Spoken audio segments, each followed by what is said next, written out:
Okay, today I'm going to show you how to make the easiest cup of coffee you will ever make.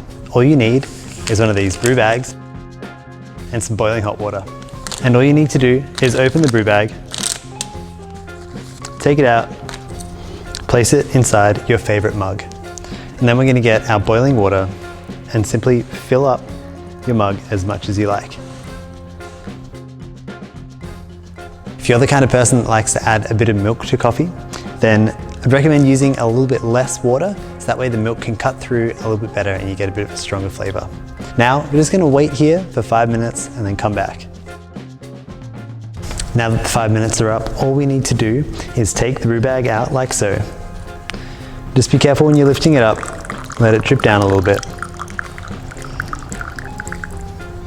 Discard of it thoughtfully and enjoy a nice hot cup of coffee with minimal effort. If you'd like to learn more about brew bags, check out our website, samplecoffee.com.au. Thank you very much.